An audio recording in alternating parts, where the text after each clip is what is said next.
Panpsychism and simulation theory intersect in some intriguing ways, particularly when you start exploring the nature of consciousness and reality. Let's break down how they might relate to each other.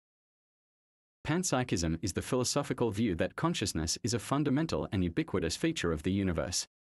Unlike dualism, which separates mind and matter, or materialism, which suggests consciousness arises solely from physical processes in complex systems, panpsychism posits that even the simplest forms of matter possess some level of consciousness or proto-consciousness.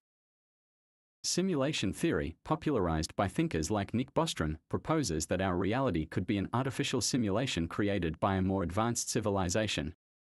In this view, our experiences, consciousness, and the physical universe might be part of a sophisticated virtual reality. 1. Consciousness as a fundamental element of reality. Panpsychist impact. If consciousness is inherent in all matter, this suggests that consciousness might be a building block of any possible universe, whether real or simulated. This implies that even in a simulated universe, elements of consciousness could be embedded into every aspect of the simulation, not just in complex beings like humans.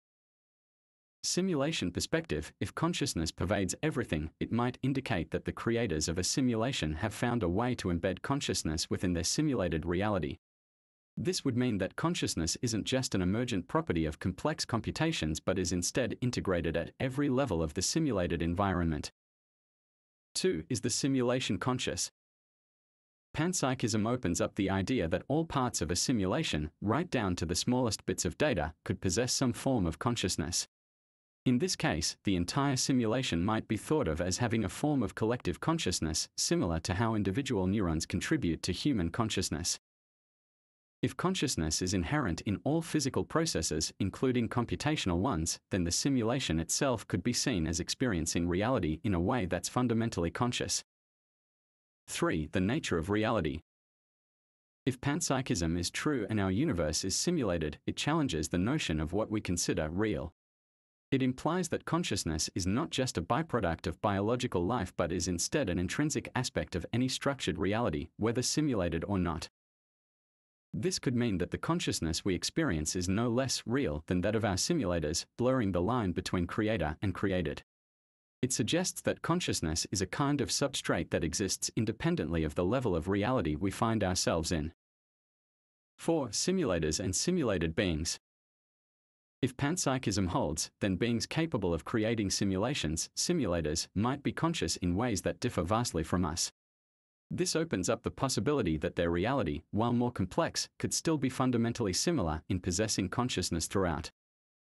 If consciousness is indeed fundamental, then simulated beings, us, might possess consciousness that's indistinguishable from that of the simulators. The implication is that the simulated reality could be just as meaningful as the real one. 5. Implications for artificial intelligence. If panpsychism is true, then it suggests that even artificial systems within a simulation could possess rudimentary forms of consciousness. This has significant implications for how we treat AI and digital entities within our own simulations or digital environments. It could mean that consciousness is not restricted to biological substrates but can emerge or exist even in digital ones, whether they are created by humans or by the simulators. Challenges and questions raised. Emergence versus fundamentalism. Simulation theory typically treats consciousness as emergent, arising from complex data processing.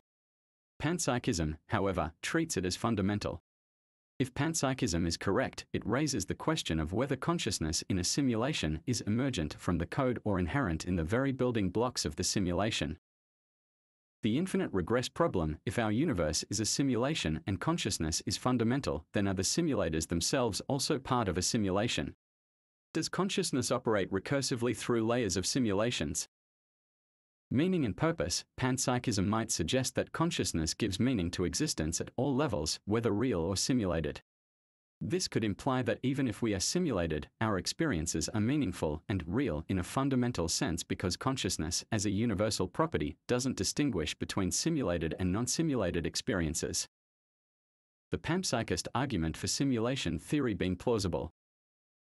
One could argue that if consciousness is everywhere, as panpsychism suggests, it's conceivable that advanced beings could tap into or manipulate this ubiquitous consciousness to create highly complex simulations that feel indistinguishably real. This aligns with the simulation hypothesis by suggesting that a universe's capacity for consciousness might be replicated, extended, or even simulated. The combination of panpsychism and simulation theory creates a fascinating perspective. It suggests that consciousness might be a fundamental, inescapable part of any universe, whether naturally occurring or simulated. This view challenges the traditional separation of physical reality and conscious experience, proposing that consciousness could be the thread that ties all forms of reality together, simulated or otherwise. In essence, panpsychism might provide a philosophical foundation for why simulation theory feels intuitively plausible. It suggests that consciousness isn't something that needs to be created but is instead something that any sufficiently complex system, whether physical or digital, inherently contains.